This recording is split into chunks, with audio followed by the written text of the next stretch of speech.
একদিন বাংলাদেশের এক ছোট্ট গ্রামে এক চতুর শিয়াল বাস করত। তার নাম শায়াল। শায়াল ছিল খুবই চালাক, কিন্তু একটু দুষ্টু। গ্রামে সবাই তাকে চিনত তার চালাকির জন্য, আর মাঝে মাঝে তার দুষ্টুমির জন্য।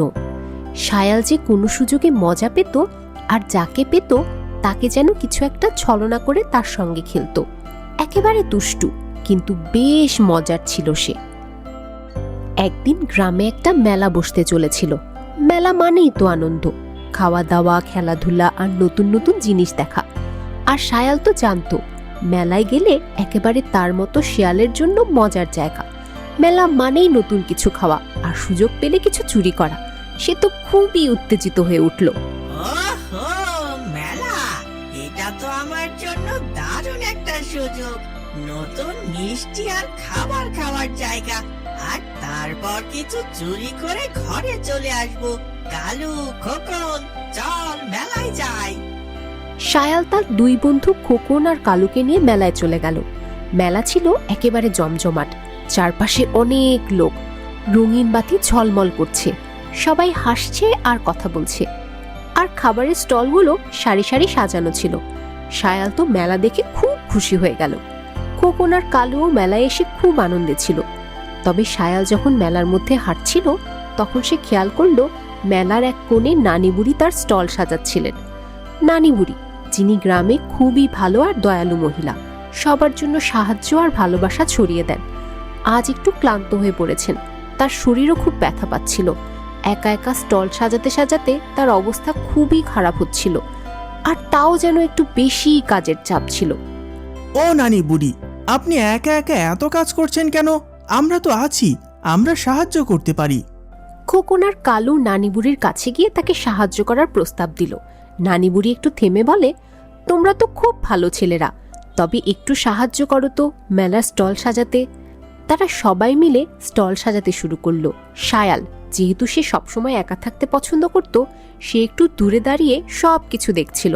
তার মনে হচ্ছিল, এত কাজ, এটা তো কিছুই না। মেলা তো খাবার আর মজা করার জায়গা, আমি তো শিকার করতে পারি, আর কিছু চুরি করলেই তো মজা হয়ে যাবে। তারা যতই সাহায্য করুক, তারা তো মজা পাচ্ছে, আর আমি তো একাই মজা পেতে পারি। যদি আমি একা একা খাবারের স্টল থেকে কিছু খাবার চুরি করে নিয়ে আসি, তাহলে তো আমার জন্য বেশ ভালো হবে। তবে কিছু সময় পার করার পর শায়াল খেয়াল করলো খোকন আর কালু যখন কাজ করছে, তারা খুব আনন্দে মেতে উঠেছে। তাদের মধ্যে হাসি, কথা আর খেলাধুলা হচ্ছিল।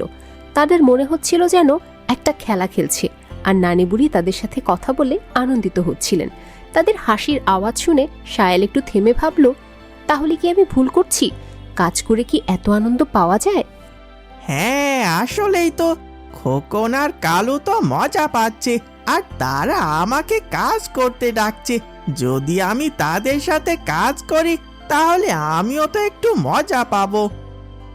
এভাবে শায়াল বুঝতে পারল, শুধু একা একা শিকার করা বা মজা করা আসল আনন্দ নয়। বন্ধুদের সঙ্গে কাজ করলে, তাদের সঙ্গে সুখ ভাগাভাগি করলে অনেক বেশি আনন্দ পাওয়া যায়। তখন শায়াল তার মন থেকে সিদ্ধান্ত নিল, আচ্ছা, আমি এবার কাজ করতে আসি।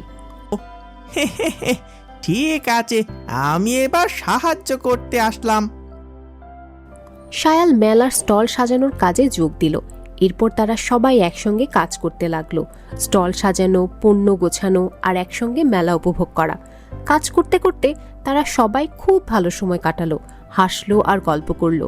শায়ালের মনে হলো, বন্ধুদের সঙ্গে কাজ করলেই তো আসল আনন্দ। দেখো শেয়াল, তুমি তো কাজ করেই দেখলে, কেমন লাগছে? হ্যাঁ কালু, আজ বুঝলাম শুধু মজা আর শিকার করার মধ্যেই আনন্দ নয়, বন্ধুদের সঙ্গে কাজ করলেও আনন্দ পাওয়া যায়। এভাবেই শায়াল, খোকন, কালু আর নানি বুড়ি সবাই মিলে মেলা সাজালো। গ্রামবাসীরা এসে মেলার আনন্দে মেতে উঠল। আর শায়াল আর পুরনো দুষ্টুমি আর একাকিত্বের দিক থেকে একটু সরে এসে বুঝল, আসল সুখ হলো একে অপরের সাথে সময় কাটানো, একে অপরকে সাহায্য করা আর একসঙ্গে আনন্দ ভাগাভাগি করা। এভাবে শায়াল তার জীবনের এক নতুন পাঠ শিখল। সে জানল, সুখী থাকতে হলে একে অপরকে সাহায্য করতে হয়, আর বন্ধুদের সাথে সময় কাটানোই আসল আনন্দ। আর কখনো কখনো শুধু একা একা শিকার করা বা মজা করা ভালো নয়, বন্ধুদের সাথে কাজ করেও আনন্দ পাওয়া যায়, আর সেটা অনেক বেশি মধুর হয়।